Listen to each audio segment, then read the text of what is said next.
Al-Imam Al-Habib Abdullah bin Alwi Al-Haddad dalam kitabnya An-Nasaih Ad-Diniyah wal Wasaya Al-Imaniyah dalam bab tarkus salah, meninggalkan salat. Ini saya baca dulu bahasa Arabnya biar kita dapat berkahnya Imam Al-Haddad ni insyaallah. Thumma alam anna min ankaril munkarat wa akbaril kabair wa afhashil muharramat tarku ba'dil muslimina lis salawatil maktubat. Wa qad warada an Rasulillah sallallahu alaihi wasallam al ahadits as-sahihah al-katsirah bi kufri tarikus salah. Wa qala alaihi salatu wasallam al ahdu alladhi bainana wa bainahum as-salah faman tarakaha faqad kafar. Wa qala alaihi salatu wasallam man taraka as-salata muta'ammidan faqad kafara jiharan. Itu bab paragraf pertamanya. Ketahuilah bahwa salah satu kemungkaran yang paling besar, salah satu dosa yang paling besar, salah satu hal haram yang paling berat adalah meninggalkan salat. Salat yang wajib nih, yang 5, subuh, zuhur, asar, maghrib, isya. Kalau dulu ulama, aulia, salihin ninggalin atau bukan ninggalin, salat tahajudnya terlambat, bangunnya itu nangisnya sesegukan, berasa diri udah banyak dosa. Itu cuma ninggalin yang sunnah, bukan ninggalin, terlambat. Dia kerjain tapi terlambat. Dia bangunnya deket-deket subuh. Itu dia nyeselnya luar biasa. Ini kita yang diminta 5 aja, subuh, zuhur, asar, maghrib, isya. Saya tanya coba nih, kita pasti pengen dapat rezeki yang berkah, bener gak? Kita pengen dapat kehidupan yang enak. Yang ngasih itu semua siapa? Allah Jalla Jalaluh. Kenapa udah tahu yang ngasih itu Allah, kok kita nggak jalanin perintahnya yang cuma 5 kali doang sehari, 24 jam nih, 5 kali dan cuma masing-masing paling 5 menit doang. Jadi 25 menit, setengah jam. Dari 24 jam Allah hanya minta setengah jam aja. Itu yang harus kita introspeksi. Dan Nabi banyak sekali menyampaikan hadis-hadisnya yang sahih tentang kafirnya orang yang meninggalkan salat. Dalam hadis yang lain disebutkan wa fil haditsil akhar man taraka as-salata muta'ammidan faqad bari'at minhu zimmatullah wa zimmatu rasulih. Wa qala alaihi salatu wasalam man hafaza 'ala as-salah kanat lahu nuran wa burhanan wa najatan yaumal qiyamah. Tuh, perhatikan apa kata Nabi. Orang yang jaga salatnya, maka itu akan menjadi penyebab dia mendapatkan nur, cahaya, terang benderang wajahnya. Enggak hanya itu, burhanan, menjadi pembela dia, menjadi sesuatu yang akan mengarahkan dia kepada keselamatan, wa najatan, dan akan mendapatkan keselamatan di hari kiamat. Jadi kalau mau selamat hari kiamat, kata Nabi, hafiz 'alas shalah, jagalah salat. Sebaliknya kata Nabi apa? Wa man lam yuhafiz 'alaiha, adapun yang enggak menjaga salatnya, gimana ya Rasulullah? Lam takun lahu nuran, kagak bakal dapat cahaya, wala burhanan wala najatan, dia enggak dapat itu keselamatan, dia enggak dapat. Dia bakal tersesat dan bakal celaka. Wa kana yaumal qiyamah, dan orang yang enggak jaga salat nanti di hari kiamat ma'a Fir'aun wa Qarun wa Haman wa Ubay bin Khalaf, kumpulnya sama Fir'aun.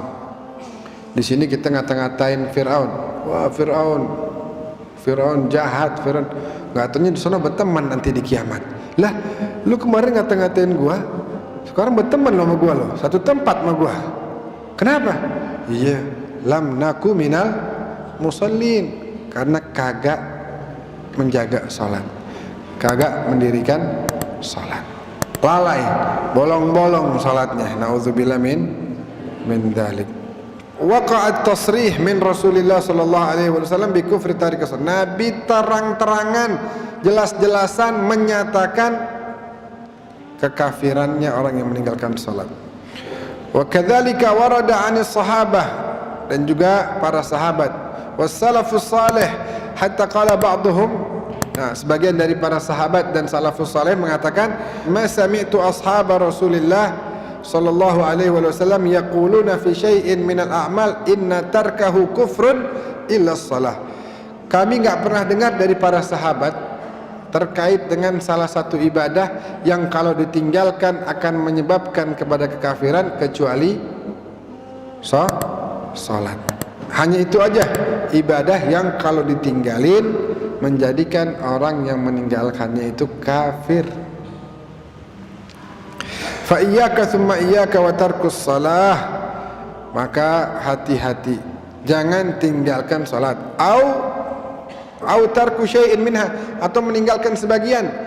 Zuhur, asar, maghrib, isya salat, subuhnya enggak. Nah, ini juga enggak boleh. Enggak boleh semuanya 5 waktu harus didirikan.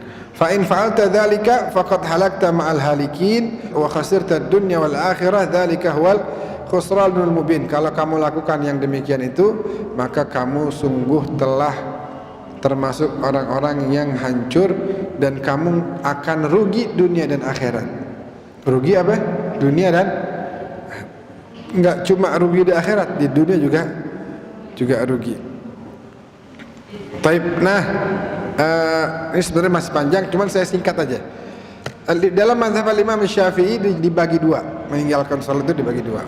Kalau meninggalkan salatnya karena dia malas,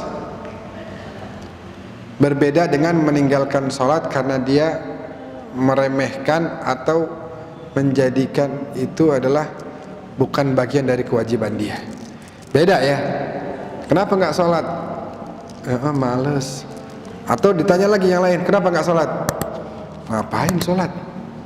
Buat apaan salat? Nah, itu beda. Kalau yang ninggalin salat karena dia meremehkan dan menjadikan itu bukan bagian dari kewajiban dia, itu kafir. Kalau orang yang ninggalin salatnya karena tadi malas, ngantuk, kata mazhab Imam Syafi'i bilang dia enggak termasuk penyebab orang menjadi kafir, enggak. Tapi yustatab, harus dimintain tobat tuh orang. Dia enggak nyampe kafir karena dia tidak menjadikan salat sebagai hal yang diremehkan atau yang dianggap bukan bagian dari kewajibannya. Cuma dia malas doang, ngantuk. Nah, yang demikian dia enggak sampai kafir. Tapi dia harus mengganti salatnya dan yustatab, diminta untuk segera bertobat, beristighfar, bertobat, minta maaf sama Allah. Sampai Imam Al-Haddad bilang, kalau ada anak kamu yang ninggalin salat, pukul dia. Nggak bisa juga, bagaimana? Udah dibilangin, udah dipukul masih tinggalin salat. Imam Al-Haddad nih bilang di dalam kitab, usir dari rumah. Jangan sampai keberadaan dia menjadikan rumah ente turun azab. Tuh rumah udah bagus-bagusin, jadikan tempat ibadah, baca Al-Quran, sholat, baik-baik semuanya, rezekinya pada yang halal, nyarinya. Ada satu yang ninggalin sholat, bilangin, suruh tobat, suruh istighfar, suruh ganti yang lalu, suruh dirikan sholat-sholat yang akan datang. Jangan sampai ada yang ketinggalan. Nggak mau. Imam Haddad bilang usir.